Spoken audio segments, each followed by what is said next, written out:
boy, we only had 2 cups of coffee each. Not a good thing.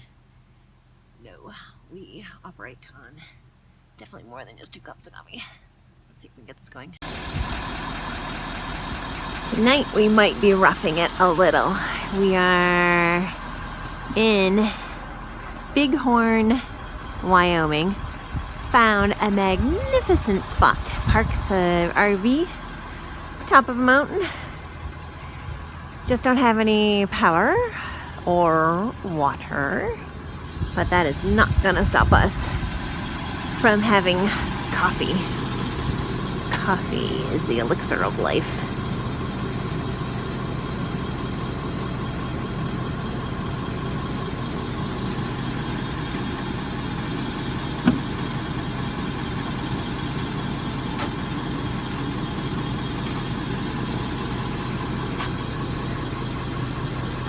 There you go.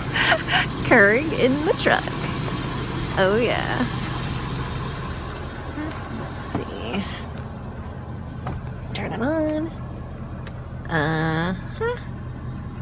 Oh, no. I don't know if that worked.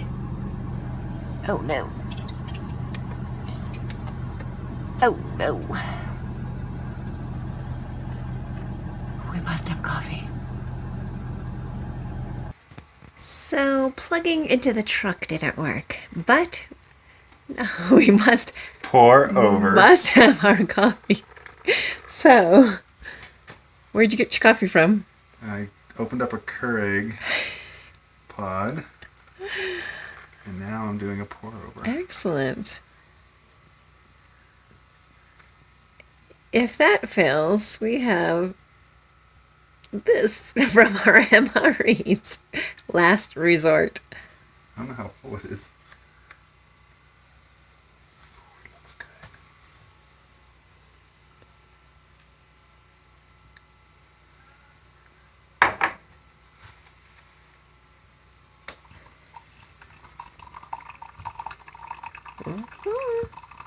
Does it smell like coffee? Sounds real.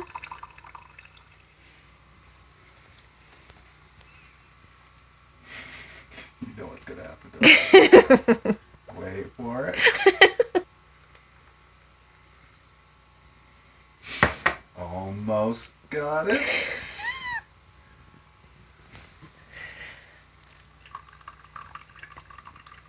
After this road trip, we're opening up our own cafe. Oh, yeah. So you can have Keurig coffee siphoned through a paper towel. Just a little bit more.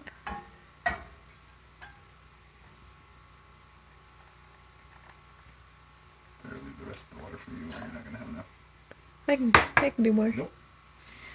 I will not have you going without. Oh, that's looking a little weak.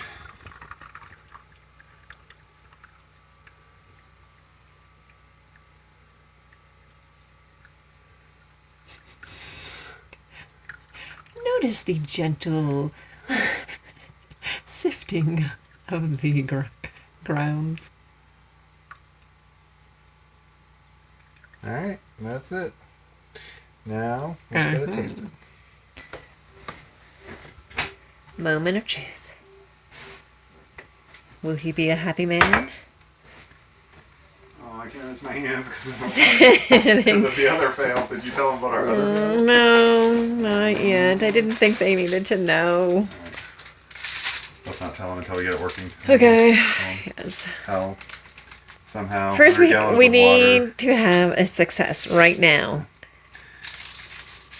We don't want to tell them how 100 gallons of water escaped the RV and now we have no water.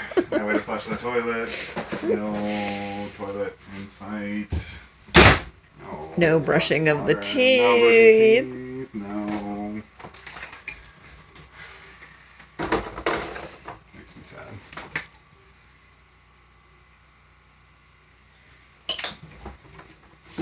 Alright. Well, then use a spoon.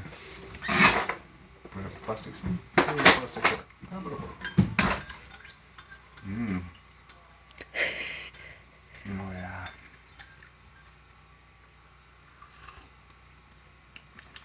Not bad. Okay.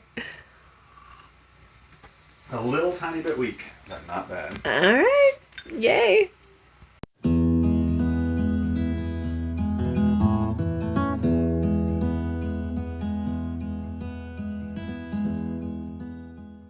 The following quotes are from those who once inhabited this land. From the Great Spirit there came a unifying life force that flowed in and through all things. The flowers of the plains, blowing winds, rocks, trees, birds, animals, and was the same force that had been breathed into the first man.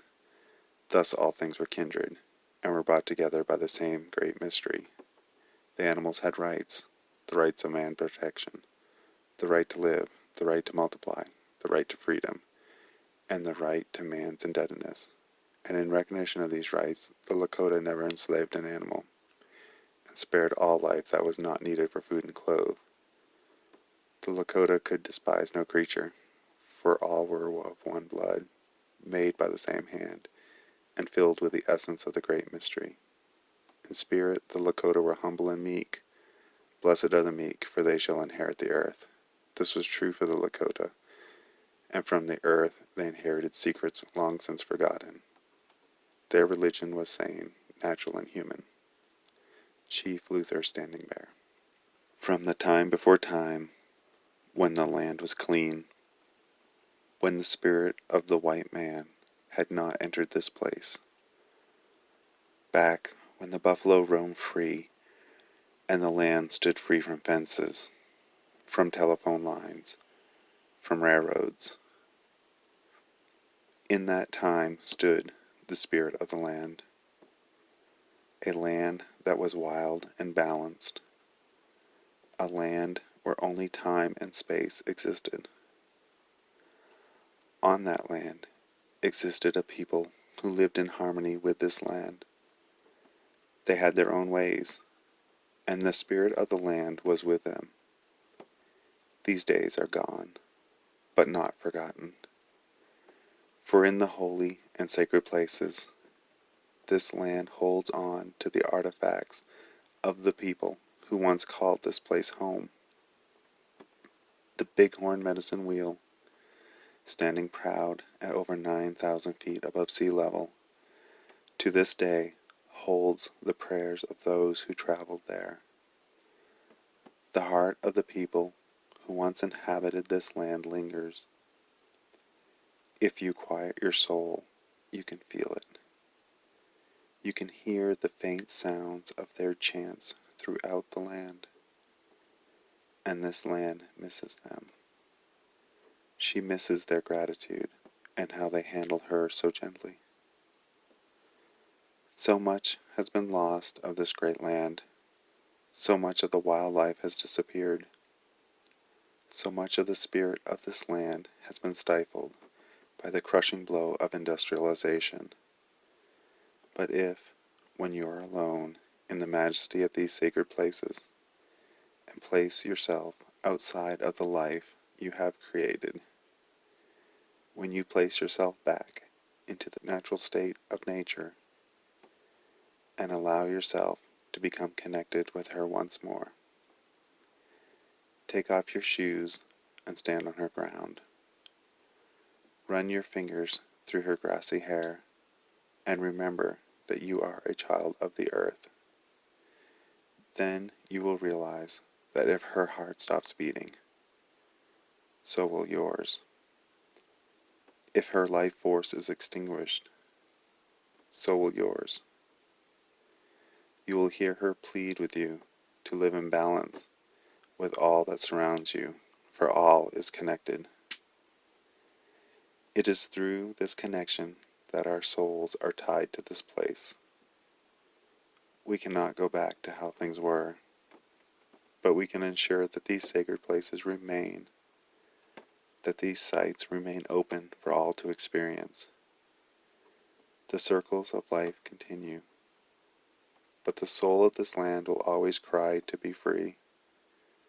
She will always remember the day when there were no fences, and the wild animals roamed in harmony with the humans. She will remember the spirit of the inhabitants of that land and she will mourn the loss that the civilized world forced upon her. Her soul will forever long for the return of her children.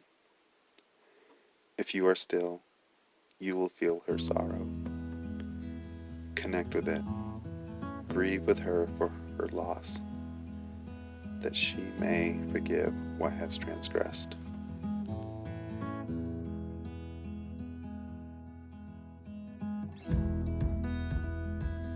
Surrounded by the majestic beauty of Bighorn, it was easy to be moved by the spiritual depth of this place. I was especially affected by the prayers of the people displayed around the wheel. So personal, unique, powerful.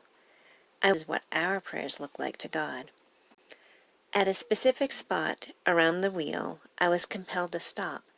I just stood there glued, but peaceful. I felt emotional, like it was a holy moment. I decided to follow my instinct and removed my shoes. I made my way slowly around the wheel one more time, envisioning my prayers in tangible form. Travel doesn't have to be self-serving.